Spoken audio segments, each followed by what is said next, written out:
Por allá los años 70 aproximadamente, empezó a introducirse dentro de todas las iglesias cristianas por primera vez la música rock.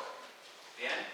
Llegó de mano de Keith Green, llegó de mano de todos los hippies que habían en ese tiempo, entraron a la iglesia.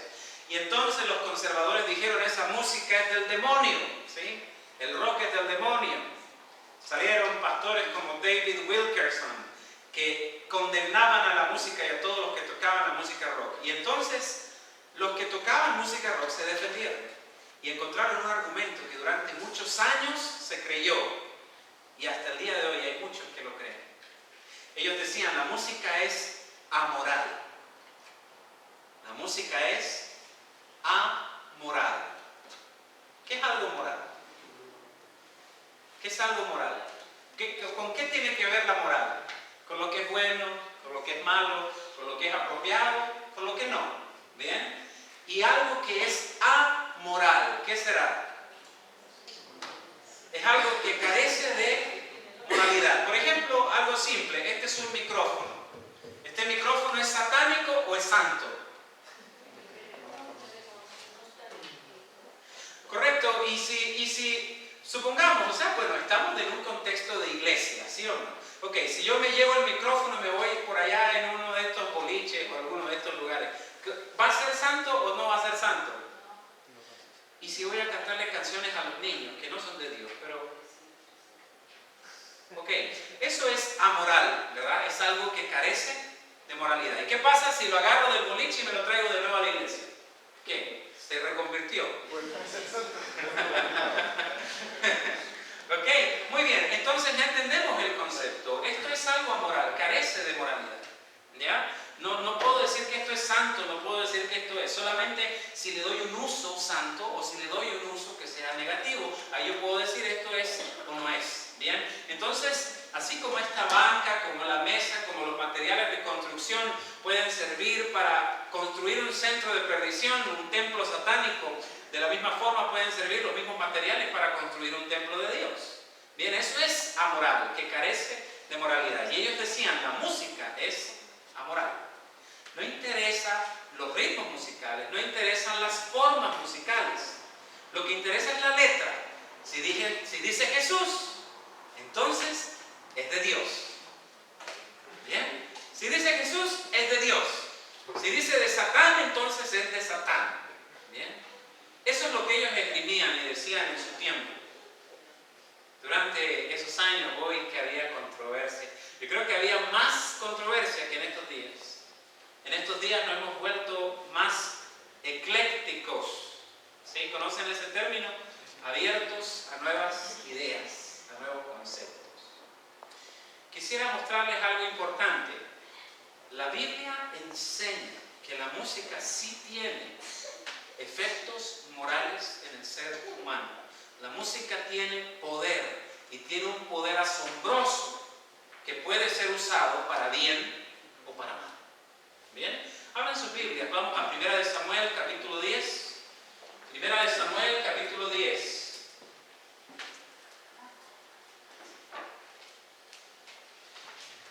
Y para comenzar vamos a tocar brevemente la historia del rey Saúl. En este tiempo todavía no era rey, o sea, bueno, recién había sido ungido por Samuel, pero todavía no había sido coronado como rey. Y entonces se acerca Saúl a Samuel y le dice, bueno, era tímido al principio Saúl, ¿sí? A pesar que era un grandulón, porque dice la Biblia que de los hombros para arriba era el único que se veía, ¿sí? Tenía que agacharse para pasar desapercibido, ¿bien? Y entonces el profeta Samuel le dice que va a ser rey y él se pone un poquito incrédulo, dice, ¿cómo yo voy a ser rey? Y entonces Samuel le dice, mira, cuando tú te vayas por el camino te va a pasar esto y te va a pasar esto y te va a pasar esto otro. Le dijo todo el futuro para que él tuviera confianza en la promesa. Entre medio de las cosas que le dijo en el verso 5, dice, después de esto llegarás al collado de Dios, donde está la guarnición de los filisteos.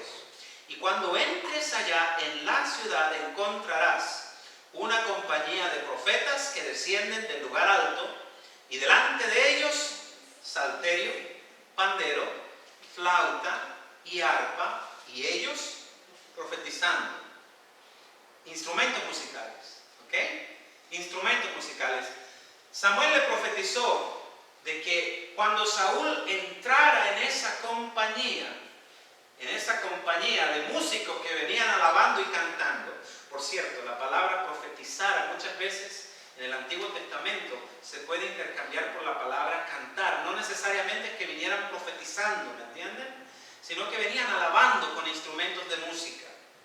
Y entonces dice en el verso 6, que cuando él entrara en la compañía de los profetas, entonces el Espíritu de Jehová vendrá sobre ti con poder, y profetizarás con ellos, y serás mudado en otro hombre. Serás cambiado, transformado. Vas a pasar por esa compañía. Cuando entres vas a ir de una forma. Cuando salgas vas a ser diferente. ¿Se cumplieron las palabras? ¿Qué piensan ustedes? ¿Sí o no? Versículo 9. Y aconteció luego que al volver él la espalda para apartarse de Samuel, Dios le cambió su corazón. Comenzó a convertirse. Bien. Poco a poco empezó a meditar en su camino. Empezó a tener esas ganas de hacer la voluntad del Señor. Y dice, y todas estas señales acontecieron aquel día. Y cuando llegaron allá al collado, he aquí, la compañía de los profetas que venía a encontrarse con él. Y el Espíritu de Dios vino sobre él con poder y profetizó entre ellos. Se convirtió Saúl en medio de la compañía de los músicos. Dice el Espíritu de Profecía, comentando en Profetas y Reyes, de que cuando él entró y unió su canto a los cantos de alabanza, Dios obró en él un gran cambio. Interesante. La música participa de la conversión de un hombre. La música tiene poder. Bíblicamente podemos decir que la música puede convertir a un ser humano, puede ayudar en esa conversión, incluso puede ayudar en la recepción, en preparar el momento para que venga el Espíritu Santo, y eso lo vamos a comprobar más adelante. Por ahora les invito a avanzar unos 5 capítulos, nos vamos 6 capítulos, nos vamos a 1 de Samuel, pero al capítulo 16. 1 de Samuel, capítulo 16, nos enseña en los últimos versículos un Saúl diferente. Al principio era tímido, era humilde, él no quería ser rey, no se sentía capacitado. Ahora ya es un hombre viejo que ha desobedecido la voluntad del Señor y se ha apartado del Señor. ¿Bien? Y entonces dice aquí, al final, en el verso 22, dice, y Saúl envió a decir a Isaí, yo te ruego que esté David conmigo, porque él ha hallado gracia delante de mis ojos. Y dice que cuando el espíritu malo de parte de Dios venía sobre Saúl, David tomaba el arpa y tocaba con su mano, y Saúl tenía alivio y estaba mejor, y el espíritu malo se apartaba de él. ¿Tiene poder la música? Oiga, exorcismo.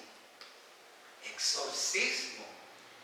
Usted, siempre que hablamos de exorcismo y hablamos de esas cosas, de echar fuera a los demonios, uno piensa en agua bendita, en crucifijos y en cosas raras, ¿verdad? Y en invocaciones que yo te mando y que yo en el nombre de no sé qué cosa, ¿verdad? Pensamos cosas así. Pero bíblicamente David no hizo nada de eso. ¿Qué fue lo único que hizo? Cantó. Tocó el arpa y cantó. Esto es asombroso, porque la música tiene un poder muy llamativo. El Espíritu de Profecía, la señora White dice que hay música que hace llorar a los ángeles en algunas reuniones de los hijos de Dios. Dice que hay música que hace llorar a los ángeles. Y aquí dice que hay música que es capaz de echar afuera los demonios. ¿Tiene influencia la música en la vida espiritual?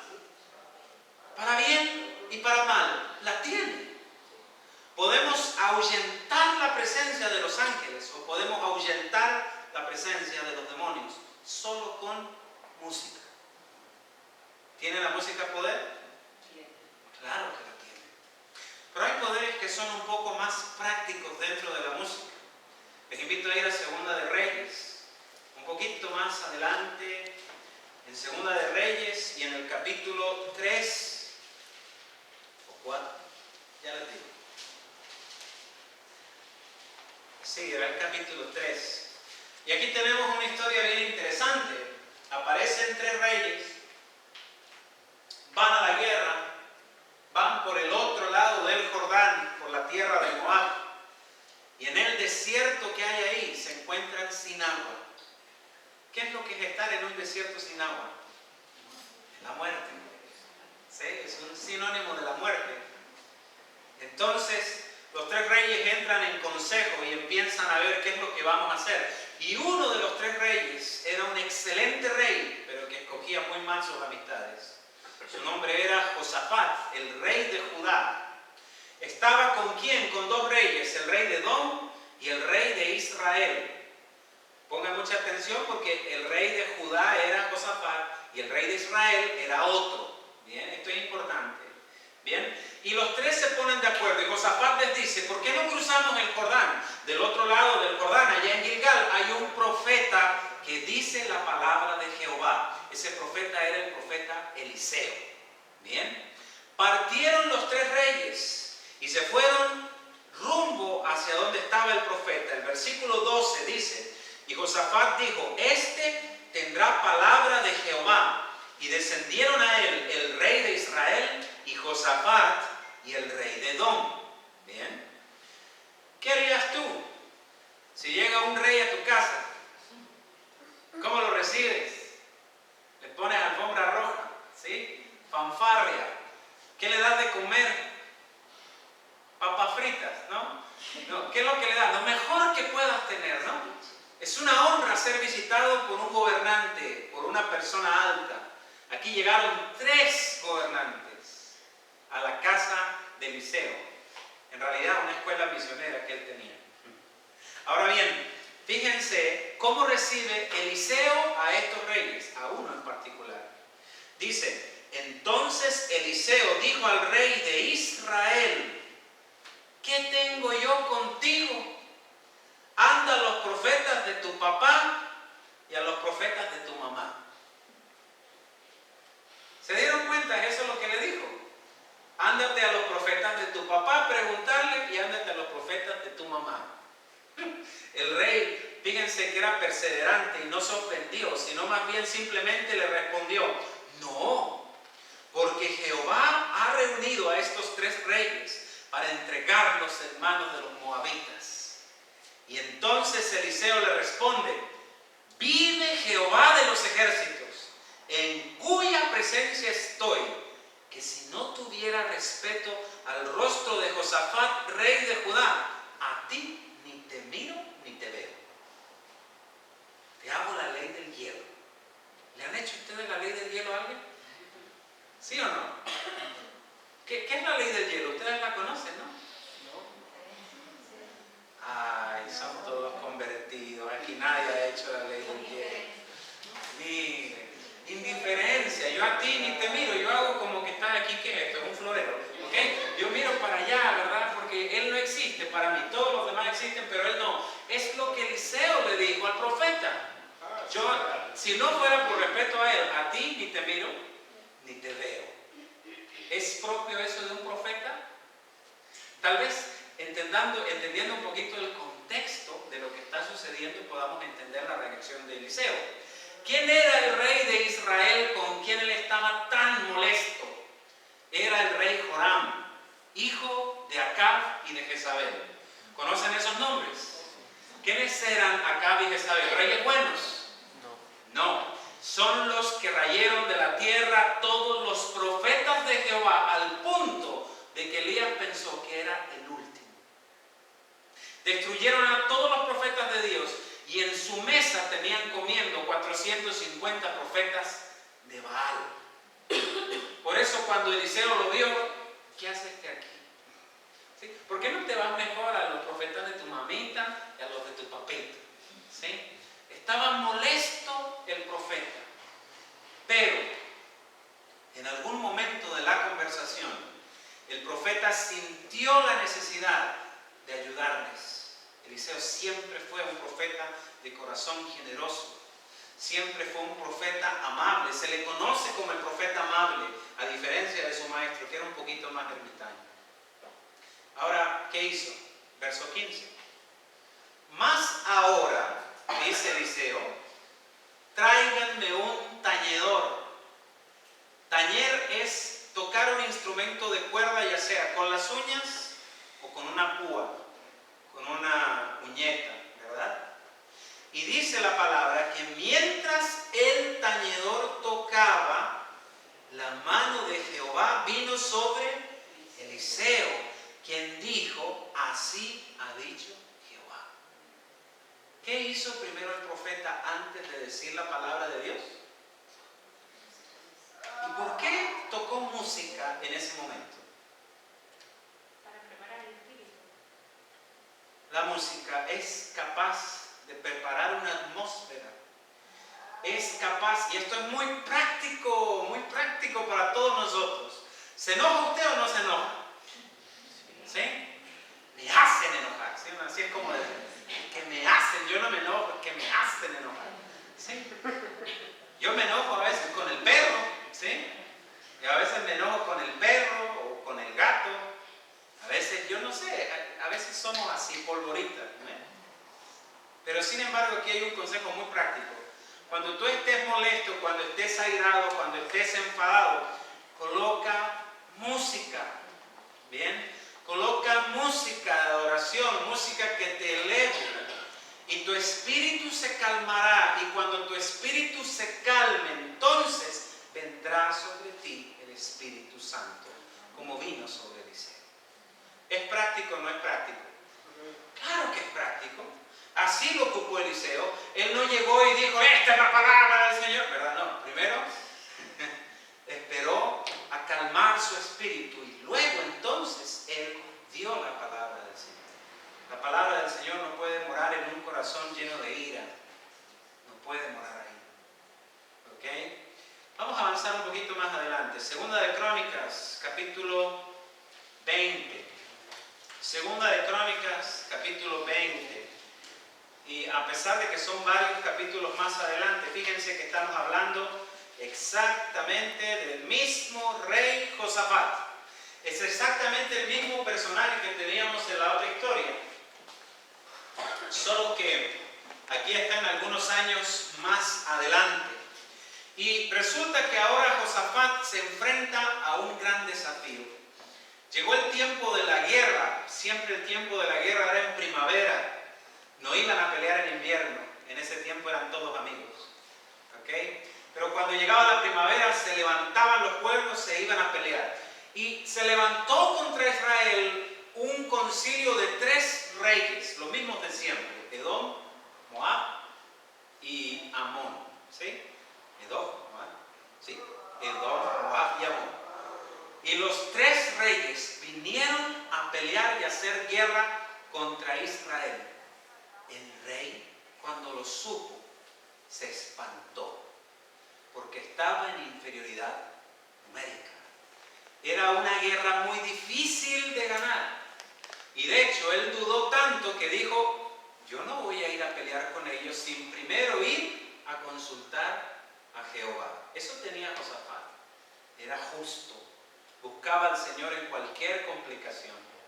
Cuando llegó y preguntó a Jehová, ¿qué fue lo que dijo Jehová? Miren el verso 15. Segunda de Crónicas 20:15. El profeta dijo, oíd Judá todo, y vosotros, moradores de Jerusalén, y tú, rey Josafat. Jehová os dice así, no temáis ni os amedrentéis delante de esta multitud tan grande, porque no es vuestra la guerra, sino mía. ¿Qué dijo? La guerra es del Señor. La guerra es del Señor. Y en ese contexto es cuando Josafat saca esa frase tan fuerte, tan propia, que marca la vida de él, en el verso 20, y él va y se da vuelta y delante del pueblo creyó las palabras del profeta, y él dice: creed en Jehová vuestro Dios y estaréis seguros, creed a sus profetas y seréis prosperados.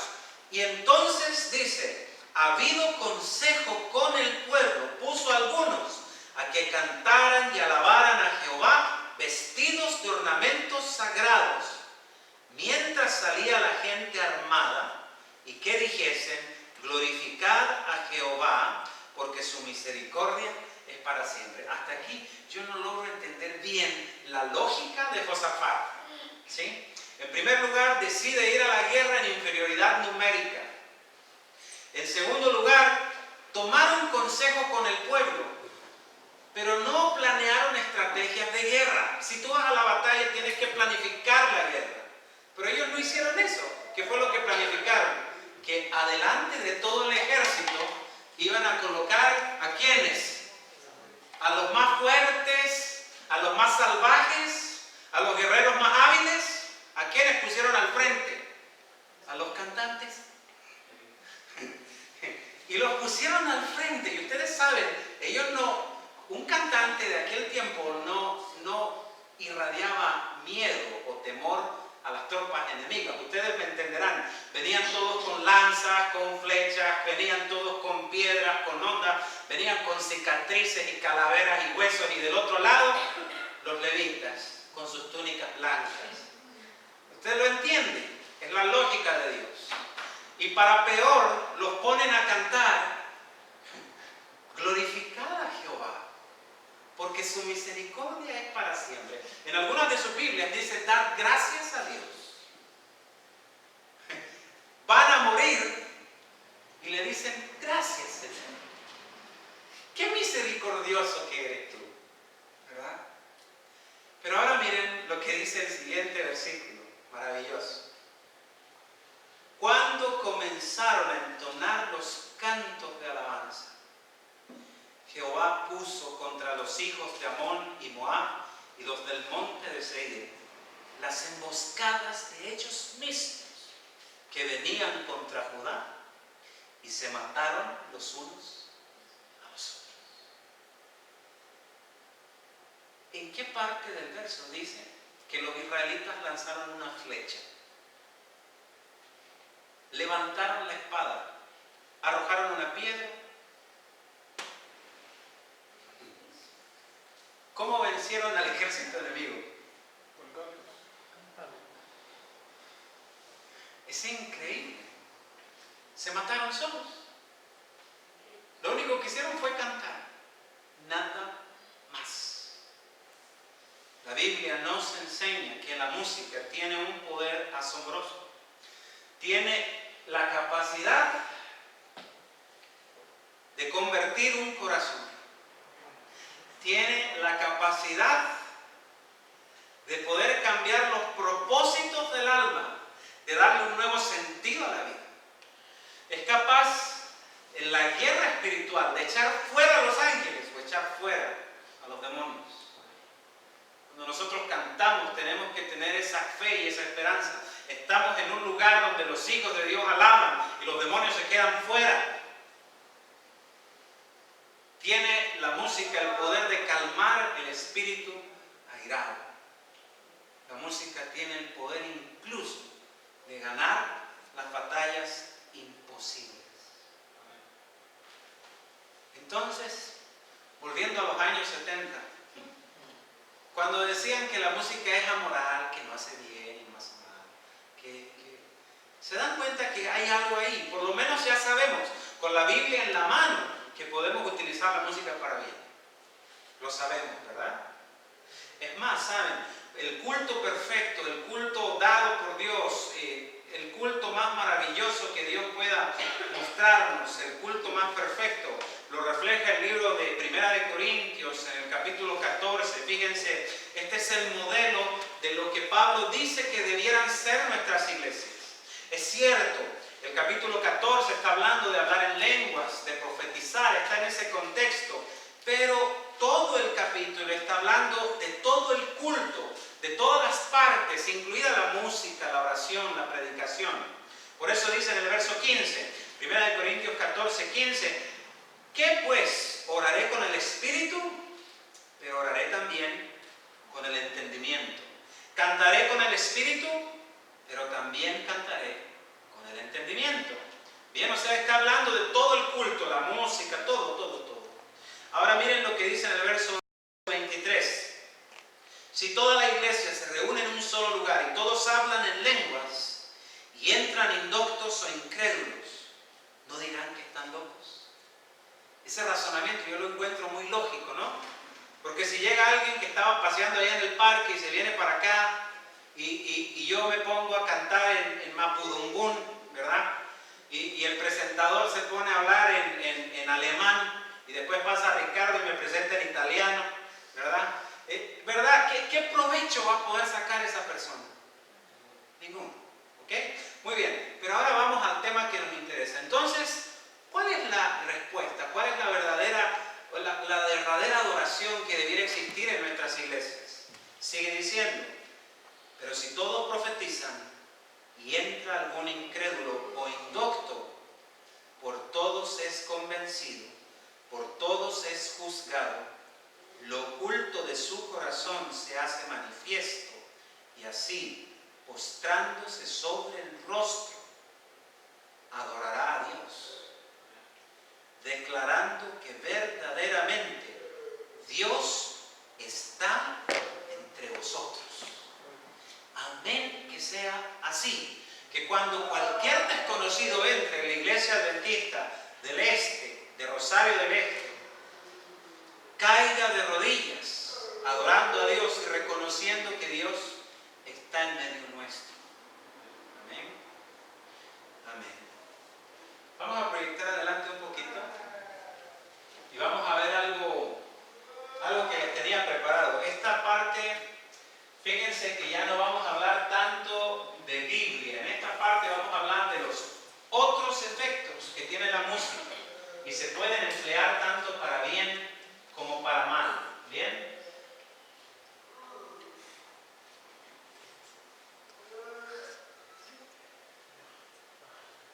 Ahí está. Era para allá. Ok. Bueno, vamos a hacer esto muy rápido. Esta es la parte más lenta. De ahí para adelante se pone un poco más sencillo. El proceso del sonido. ¿Qué es la música? Para empezar a definir la música tenemos primeramente que definir lo que es el sonido. El sonido son ondas de presión en el aire. Esas ondas de presión provocan vibraciones. ¿Ok? Todo lo que vibra, todo lo que tiene la capacidad de vibrar, suena. ¿Ok? Esas vibraciones son recogidas por el tímpano, luego van por el oído medio y pasan a la cóclea. En la cóclea se convierten desde impulsos cinéticos a impulsos eléctricos. Eso entra por el nervio auditivo. Y entonces comenzamos a experimentar la música. ¿Bien? ¿Cómo diferenciamos qué es lo que es la música y qué es lo que no es la música? Pues tiene que ver con los patrones regulares de los sonidos, por la cantidad de estructuras, formas, escalas que tienen estos sonidos, que se van combinando y se van adecuando en un cierto patrón especial. ¿Bien? Y es algo interesante porque la música trabaja en nuestros cerebros. ¿Bien? Trabaja en nuestros cerebros. ¿Saben? Cuando yo era pequeño, yo pensaba que la música, bueno, mi mamá decía, te entra por aquí y te sale por acá. ¿Sí? Yo pensaba que la música era algo como que no me podía afectar, porque yo pensaba que es algo que yo escucho, después de escucharlo ya no tengo por qué seguir impresionado con la música. Pero es así, es cierto. Es cierto. ¿Ok? Por ejemplo, tenemos a una dueña de casa haciendo aseo. ¿Ya? Está haciendo aseo, feliz de la vida, barriendo con su escoba, ¿verdad? Pero de repente dice esa típica frase, ay, hay mucho silencio aquí, ¿verdad? Entonces se va, prende el equipo, prende el sonido, comienza a sonar la música y ella sigue barriendo. ¿Ok? Ok. ¿Qué sucede en ella mientras ella está barriendo? Ella está preocupada de dejar bien limpio, de levantar la Entonces está preocupada en lo que está haciendo. Hay otra persona, supongamos alguno de los hermanos aquí que manejan, ¿bien? Y él va manejando, va concentrado en el tráfico, que si lo adelantó, que si tiene que frenar, que si hay un disco pare, que si hay un semáforo, que si hay gente, que si hay niños jugando. Su mente está concentrada en eso, pero coloca música. ¿Bien? Pero fíjense que a pesar de que él está concentrado en una cosa, su mente está concentrada en la música. Porque empieza a discriminar y él sabe si lo que está escuchando es un bajo, si es una trompeta, si es un saxofón. Su cerebro le empieza a decir cuál es el instrumento que se está tocando. Identifica las distintas formas de las variaciones en las ondas del sonido y dice, esto es una flauta, esto es una guitarra, esto es un piano, esto es un bajo. Luego que identifica los instrumentos, empieza a asociar los instrumentos a los estilos musicales y dice, bueno, eso es una cumbia. No, vamos a decir que es cristiano. Entonces es un himno, ¿ya? Ok, y entonces va escuchando y sabe que es un himno porque tiene patrones regulares. Se van en acordes que suben y bajan en distintas formas, en distintos tiempos. Y entonces empieza a percibir otro sonido dentro de todo eso, una voz humana. Y a veces se detiene a mirar, ¿quién está cantando? ¿Es un hombre o es una mujer? ¿Sí? Porque sabe el cerebro discriminar si son muchos, si son pocos, si son dos, si son tres, si es hombre, si es mujer, si canta alto o canta bajo. Y entonces sabe también si está cantando desafinado, si no está cantando desafinado, pero él va conduciendo. Ella está barriendo, están en lo suyo. Están haciendo su actividad. Solamente que la música está trabajando en su cerebro mientras ellos van haciendo esto de una forma subconsciente. No saben que están asimilando todo eso. Ellos lo hacen simplemente de una forma natural. Hasta la letra la están analizando. Porque si escucha una letra un poco grosera, ¿qué dijo? ¿Verdad? Se detiene a escuchar. ¿Qué está diciendo? En especial cuando uno va en el colectivo y escucha esas musiquitas reggaeton, ¿sí o no? ¿Qué? ¿Verdad? Uno dice, todo su cerebro está puesto para poder analizar la música. Y acabo de apagar esta cosa. Ok. Y fíjense, todo lo que nosotros logramos ver aquí adelante, no sé si logran ver aquí todos esos puntitos rojos y amarillos que están allí.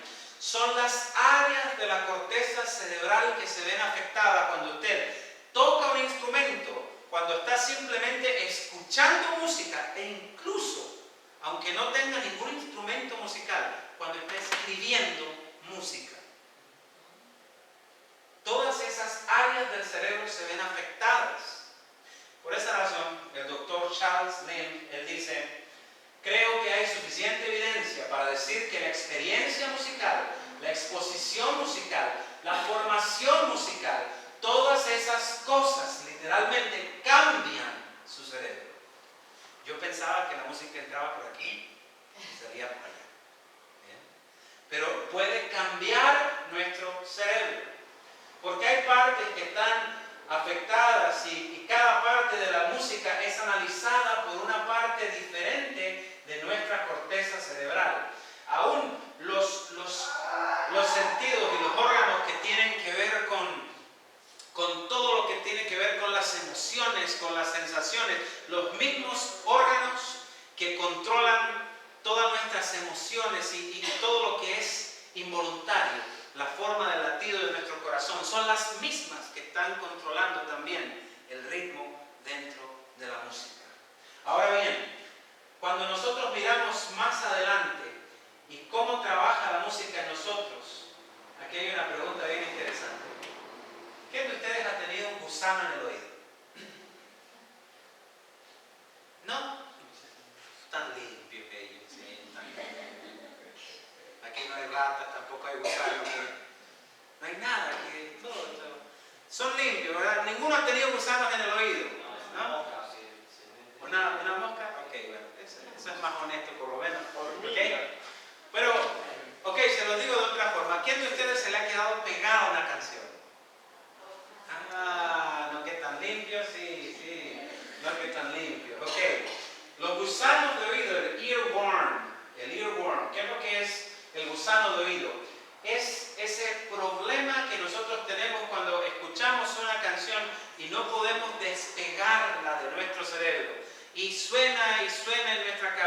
ocasiones no suena, pero sin embargo nos descubrimos a nosotros mismos cantando una canción.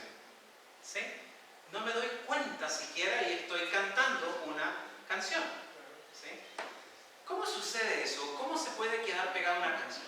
Y saben, no lo digo con cualquier canción.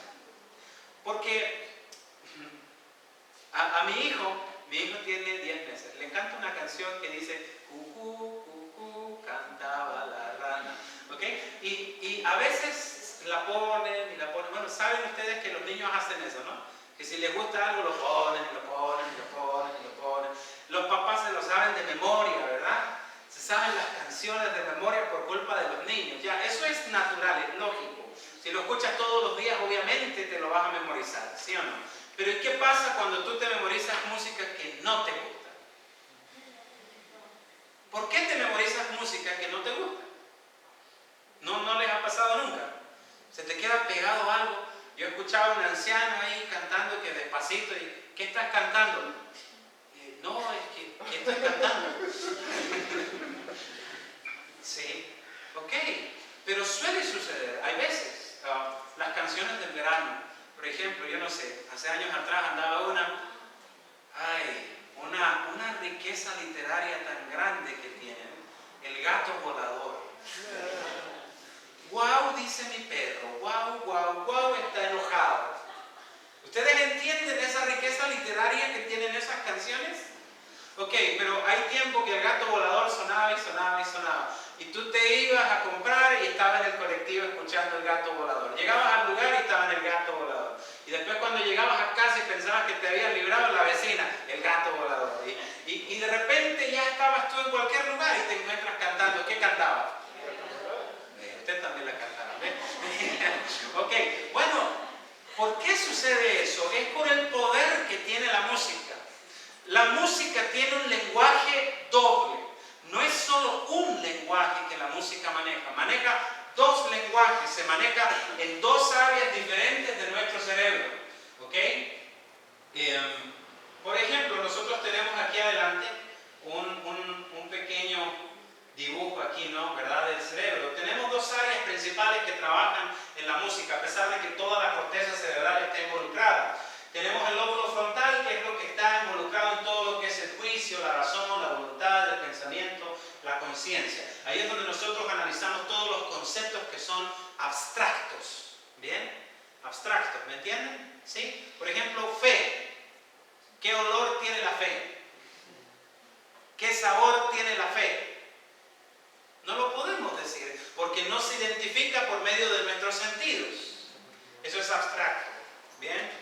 Por otro lado, tenemos la segunda naturaleza de la música, y que es la naturaleza emocional de la música. Eso lo analizamos en otros sectores de nuestro cerebro, en el tálamo, en el hipotálamo, en el sistema límbico. Tenemos todos estos lugares, en la amígdala, en todos esos sectores nosotros analizamos las emociones. Tenemos la capacidad de transformar las sensaciones en emociones. Y entonces la música nos comunica emociones. ¿La música comunica emociones, hermanos? ¿Tú sabes si la música es alegre? ¿Sabes si la música es triste? ¿Sabes si la música te provoca miedo? ¿Sabes si la música es pacífica, relajante? ¿Saben? Hay tantas emociones que puede comunicar la música. Puede que la letra diga: oh Señor, cuán amable eres tú, ¿verdad? Y la música puede decir un mensaje completamente distinto. Esto es interesante, porque la música tiene dos naturalezas, la emotiva y una que tiene que ver con el mensaje propiamente tal que tiene impreso. Y esto es muy típico y propio. Cuando tú juntas un evento con una emoción, entonces se plasma en tu cerebro. La mayoría de nosotros, los recuerdos que tenemos son momentos en los cuales sentimos emociones fuertes, y por eso han quedado plasmados en nuestro cerebro. La música tiene ese poder. La música tiene ese poder. Y por esa razón tiene una naturaleza que se puede usar tanto para bien como para mal. Los judíos acostumbraban a hacer algo interesante. No les dije que Marcos me invitó a cantar esta canción ahora al inicio. Se dieron cuenta que era una canción bíblica, o sea, todas las partes se podían leer. Bueno, los judíos acostumbraban a colocar música en la Biblia. No solamente el libro de los Salmos tenía música. En hebreo aparecen las notas musicales. Las notas musicales de Génesis, Éxodo, Levítico, Números, Deuteronomio, Crónicas. Grandes porciones del Antiguo Testamento eran cantadas para ser memorizadas. Esa era la utilidad que le daban los judíos a la música. Y claro, hasta el día de hoy la música es reconocida. Aquí tenemos un estudio bien interesante. Allá en Montreal, en Canadá, es donde más se han especializado en este tema del cerebro y música. Y se muestra aquí un experimento. Por cierto, yo no les voy a citar las citas. Tengo las diapositivas, se las entrego, por supuesto, a todo aquel que las necesite, pero por razones de tiempo vamos corriendo. ¿Bien? Pero en este experimento se hizo algo bien sencillo. Se empezó a estimular en un asilo a distintos ancianos que tenían Alzheimer en distintas etapas. ¿Bien? El Alzheimer, ustedes saben, el Alzheimer es una enfermedad que ataca en nuestro cerebro, empieza a formar ciertos agujeros en nuestro cerebro, se vuelve un poco esponjiforme. ¿Bien? Y nuestro cerebro nosotros empezamos a perder la memoria. Normalmente se empieza a perder la memoria de corto plazo. ¿Qué día soy? ¿Qué es lo que fui a hacer? ¿A qué venía? ¿Verdad? Son cosas así. Bueno, hay algunos que ya tenemos algún poquito de eso. ¿Okay? Pero en sus etapas finales es terrible. Se olvidan de hablar, no conocen a nadie, se olvidan de si comieron o no comieron, se olvidan de si durmieron o no durmieron. Es terrible. Pierden el habla, pierden todo en las etapas finales. Y sabe que en este lugar, en el experimento que hicieron, empezaron a estimular a estos ancianos con música de sus años mozos. Y descubrieron algo increíble. Cada vez que ponían esa música, los ancianos que estaban en etapas tempranas de Alzheimer eran capaces de recordar y mantener su memoria durante más tiempo, durante el tratamiento. Y en los de las etapas finales habían olvidado hasta hablar, pero cuando oían la música se sonreían o lloraban. De alguna forma se identificaban con la música. Mi abuelita tiene Alzheimer, tiene 98 años. ¿Sí? No sabe quién soy yo. Y es divertido porque cada 15 minutos me pregunta cuál es su nombre. Y yo ya me acostumbré a decirle cualquier nombre porque yo sé que lo va a olvidar. ¿Sí? No sabe quién soy yo, sabe que soy conocido, pero no conoce mi nombre. No sabe dónde está, no sabe dónde se encuentra, no sabe nada de eso. Pero mi abuelita era cantante lírica y ella se conoce las óperas en italiano al revés y al derecho. Se pone a cantar música de Gardel, se pone a cantar de Jorge Negrete, de Libertad Lamarque, todos los que habían en su tiempo todavía se acuerdan. A las 4 de la mañana se levanta a cantar La Cucaracha, La Cucaracha. ¿Ok? ¿Eso qué nos enseña? Esto es algo muy importante, esto es algo que tú y yo debemos comprender muy bien y manejar muy bien. Los últimos recuerdos que vas a tener en tu mente son musicales. ¿Importa la música que escuchas?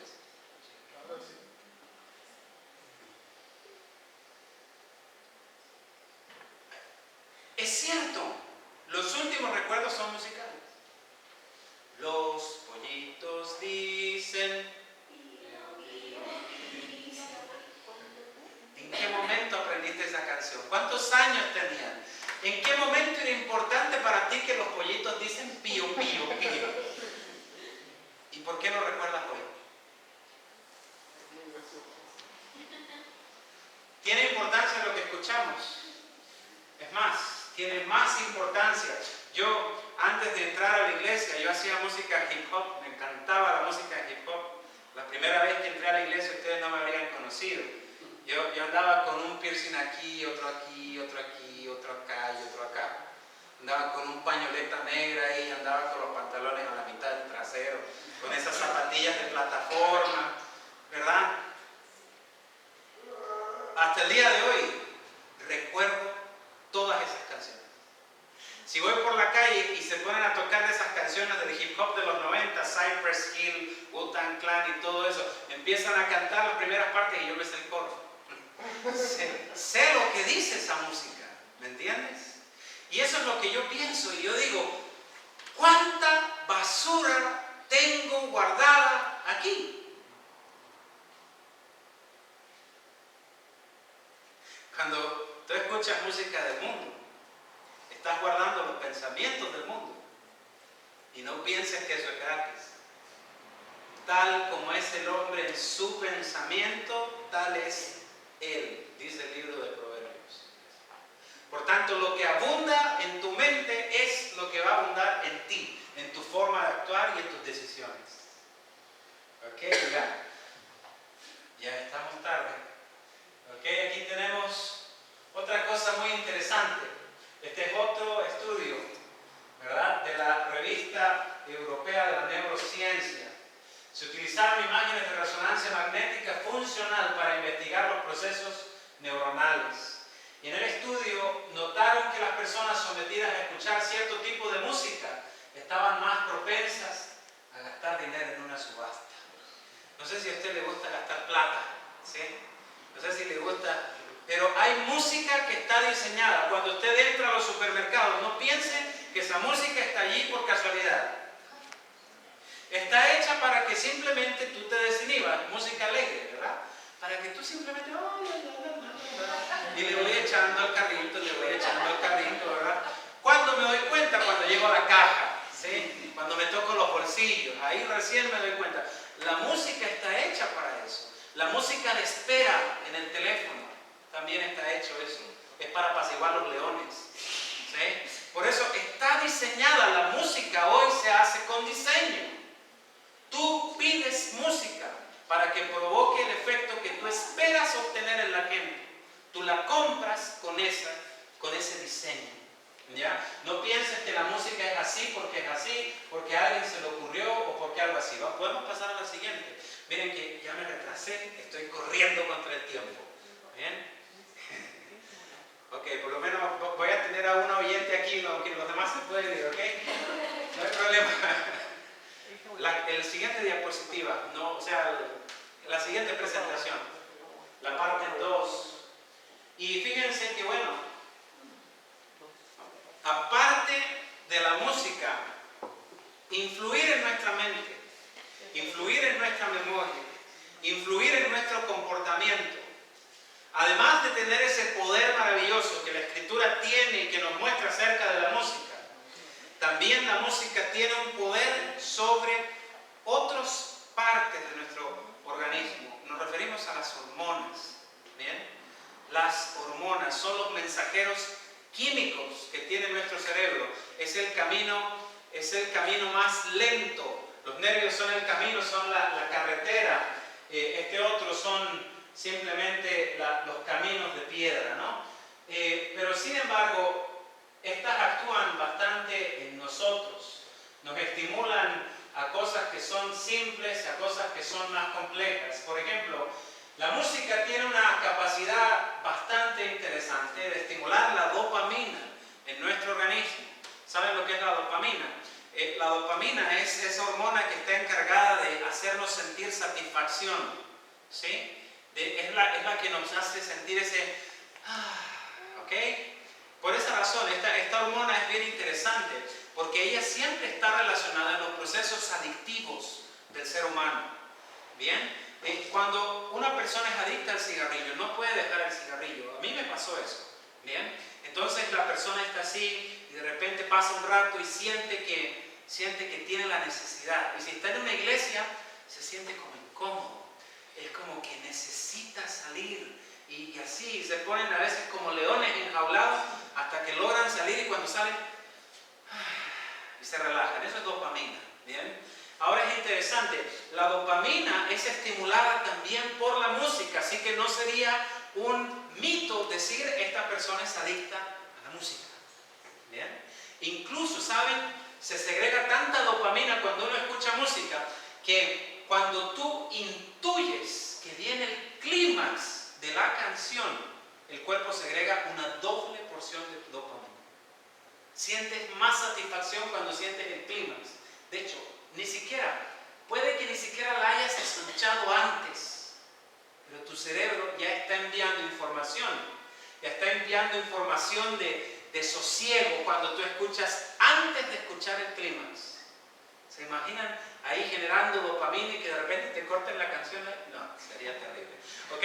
Pero se imaginan, altera nuestras hormonas, altera los centros de satisfacción de nuestro cerebro. También segrega oxitocina. ¿Conocen la oxitocina? Es la hormona del amor, ¿sí? Bueno, en las vacas es para que boten un poco más de leche, pero en el ser humano es ese elemento que provoca que nosotros tengamos el apego o el vínculo con el grupo social que nos rodea. ¿Bien? Es la hormona que se segrega en la mamá y en el hijo cuando ella lo está amamantando.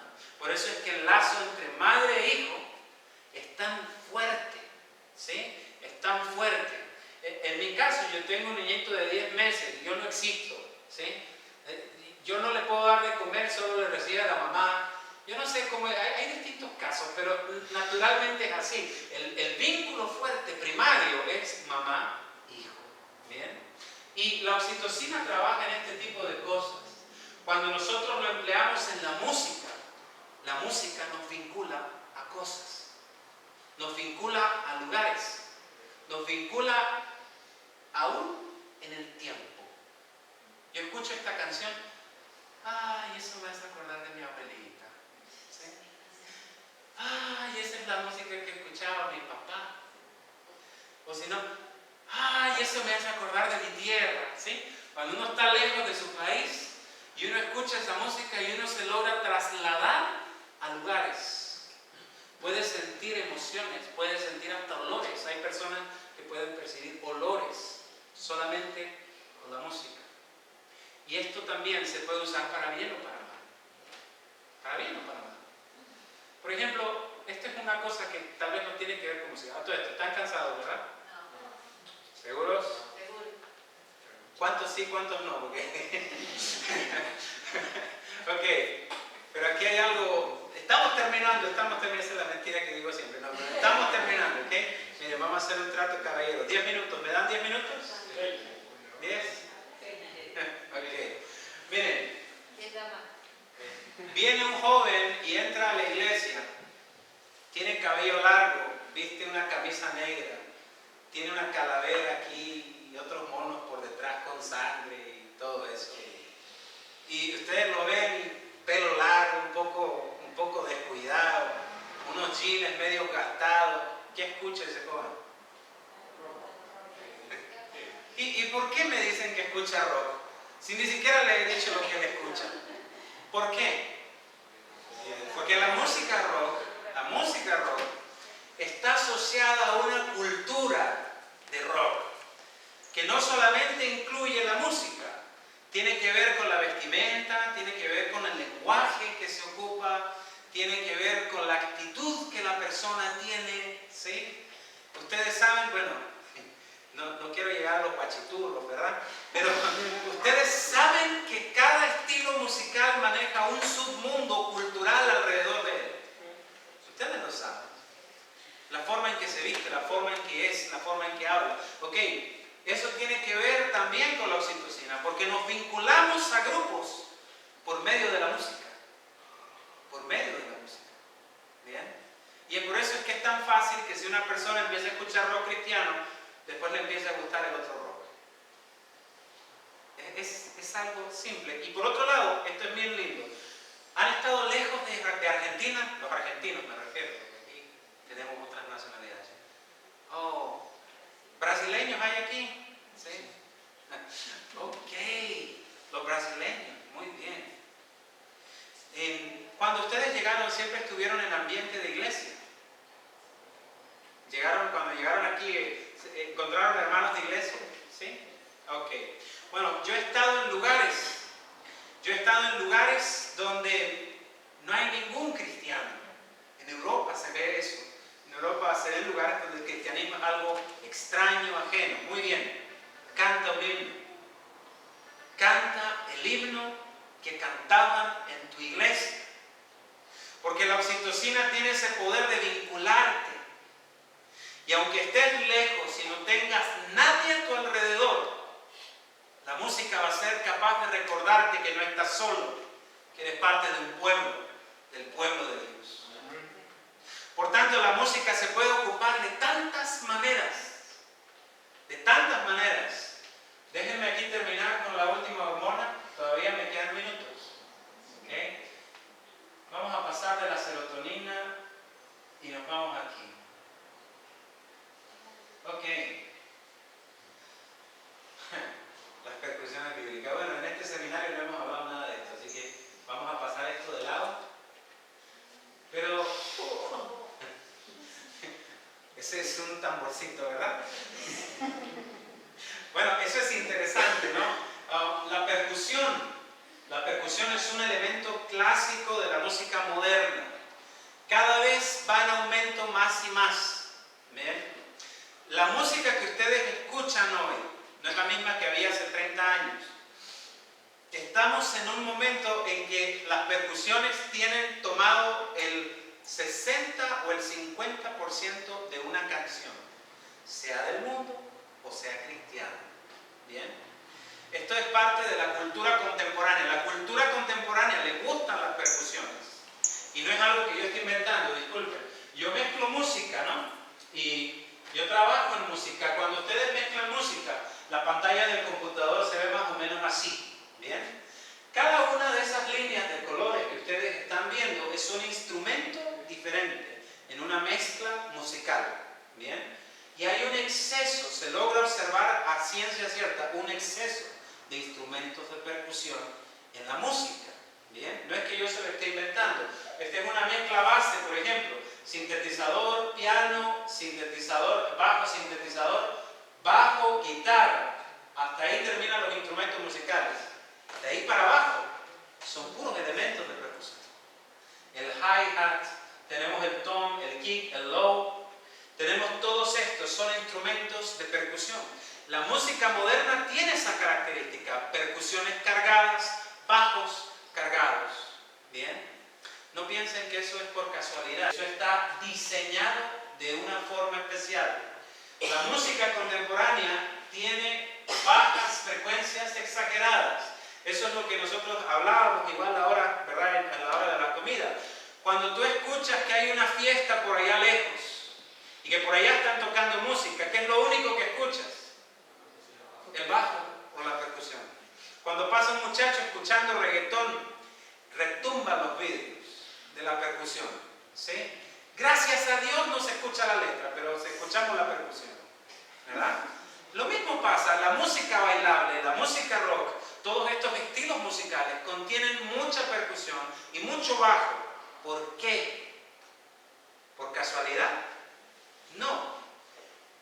Son músicas que son diseñadas y que tienen que ver con esta hormona, la adrenalina. ¿Saben lo que es la adrenalina? ¿Sí? Es así. ¿Sí? Viene un león y entonces yo tengo dos opciones. O salgo corriendo o me creo Sansón. ¿Sí o no? Son una de las dos opciones. Me vienen a asaltar y bueno, ahí tengo las mismas opciones, ¿verdad? Ok, la adrenalina es esa hormona que prepara nuestro cuerpo para la acción. Estresa nuestro cuerpo para que se prepare para correr, defenderse, pero se prepara para alguna acción, sea la que sea. Es la que te protege del peligro. ¿Bien? Entonces se dilatan tus pupilas, tu corazón empieza a marcar más rápido las pulsaciones por minuto, empieza a ensancharse su capacidad pulmonar, se abren los poros de tu piel para que puedas empezar a sudar. Todo tu cuerpo, tu sistema nervioso está preparado para que tú puedas hacer movimientos más rápidos. Para eso sirve la adrenalina. Ahora bien, cuando tú vas en una discoteca y tú escuchas música bailable, fuerte, con bajos fuertes, o la música rock, esa música altera tus niveles de adrenalina. Y hace algo interesante, mientras sube la adrenalina, decrece el calcio iónico, que que es una sustancia que ayuda a regular tu organismo como para que vuelva a estar en calma. Entonces, como existe este desequilibrio, aumenta la porción de adrenalina de una forma no tan controlada. Y eso termina alterando nuestras hormonas sexuales. Esto es bien interesante, porque debido a la sobresecreción de la hormona epinefrina, las glándulas sexuales son sobreestimuladas, sin un relajamiento normal. O sea, la música que tiene bajos elevados y tambores y percusiones elevadas tiende a sexualizar a las personas. Y saben, esto es diseñado y es normal. ¿Por qué? Porque cuando tú vas a una discoteca, los bailes necesitan de la sensualidad, ¿o no? Los bailes, porque en eso se ve el cortejo, ¿no? La mayoría de los bailes son eso, son una esencia del cortejo. Son una forma, hasta en las formas más antiguas. Yo no pienso hablar del tango porque aquí me crucifican, ¿verdad? Pero sin embargo, ustedes saben, mientras más va avanzando el tiempo del fin, la música cada vez se vuelve más abierta en cuanto a sus motivos y su finalidad, ¿o no? Muy bien. Entonces es música diseñada para lograr ese efecto, para aumentar la sexualidad humana. ¿Y qué pasa si aparece un rock con todas estas percusiones y estos bajos y la letra dice santo, santo, santo?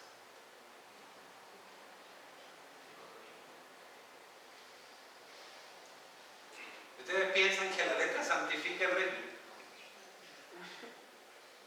Saben, yo no tengo nada en contra del bajo, yo creo que eso teníamos que tirarlo para afuera, ¿verdad? El problema del bajo es el volumen. Si está bien adecuado, bien acoplado en una canción, ¿verdad? Es lo que decíamos también en el almuerzo, ¿no? En la música clásica, ¿hay bajos o no hay bajos? Sí hay bajos. Pero es como la sal.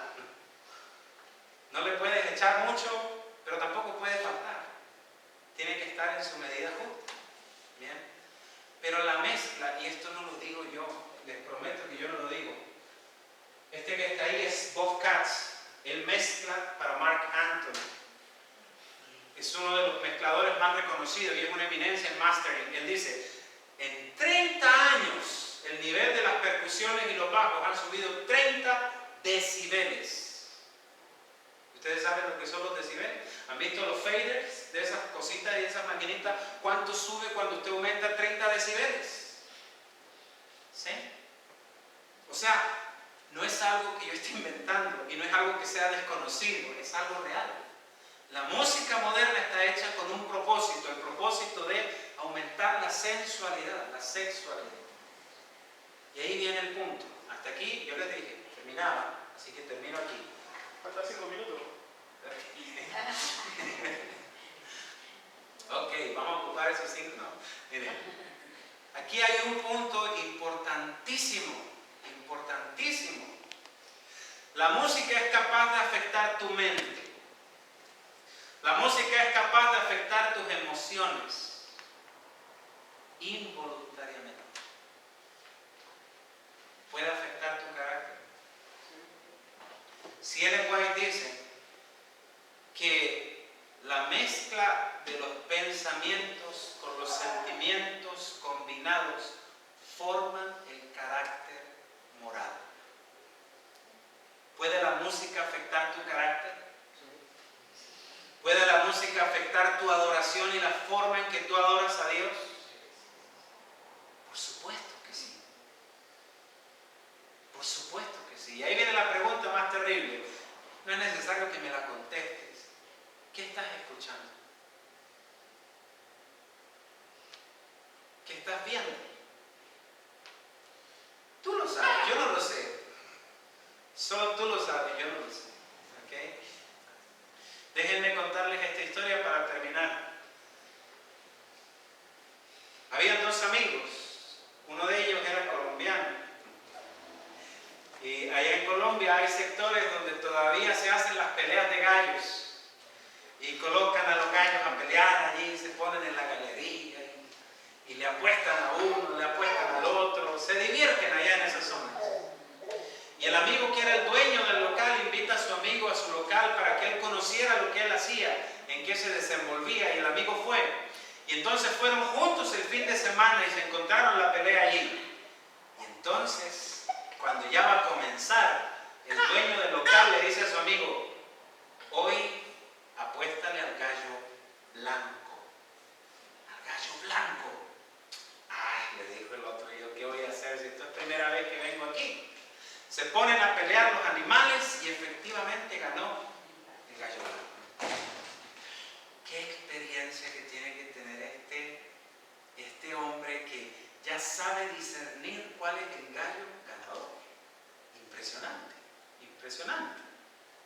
Pasó el fin de semana siguiente y le gustó la cosa, así que volvió otra vez a ver las peleas de los gallos. Y entonces el amigo, el dueño del local, le dice: hoy día gana el negro, hoy día gana el negro, apúntale al negro. Y se ponen a pelear y parece que el otro le iba ganando al negro. Y le iban ganando al negro y el negro de repente remonta, se para encima, le pone los espolones y le da de picotazos y gana al negro. ¿Qué les parece? Otra vez. Y el amigo otra vez decía: no, wow, este hombre sí sabe de este negocio. Qué bueno que lo esté haciendo porque conoce mucho. Volvió el fin de semana siguiente y esta vez sí iba con platita. Y el otro va y le dice: hoy día gana el rojo. Y apostó su platita y todo. Y se ponen a pelear los gallos y pelean aquí y allá. Y de repente empieza a ganar el rojo y parece que va a ganar y ganó el rojo. Ganó el rojo. Y ahí ya el amigo no pudo contenerse más y le dijo: ¿cómo lo haces? Tú tienes poderes de clarividencia. Tienes una bola mágica. ¿Cómo haces para saber el futuro? ¿Qué es lo que eres tú? Viajaste al futuro y después volviste. ¿Cómo lo haces? Entonces el amigo le dice: muy simple. Durante la semana alimenté al gallo rojo y al otro no. Así era como sabía él qué gallo iba a ganar. Alimentaba a uno y al otro lo dejaba morirse de hambre. ¿Saben? Eso es una historia muy sencilla, pero tiene que ver mucho con la vida espiritual. Cuando tú lees el libro de Gálatas, en el capítulo 5, dice que la carne lucha contra el espíritu y el espíritu en contra de la carne. El gallo que tú alimentas es el que va a ganar la batalla. Bien. Entonces, eso es el mensaje del día de hoy, queridos hermanos. Si alimentamos la carne, vamos a cosechar la carne. Si alimentamos el espíritu, vamos a cosechar cosas espirituales. Si alimentamos las cosas que son de Dios, vamos a actuar como Jesús. Pero si simplemente nosotros vamos y escuchamos las cosas que ofrece este mundo, ¿cómo piensas que vas a actuar? El Señor la bendiga. Amén.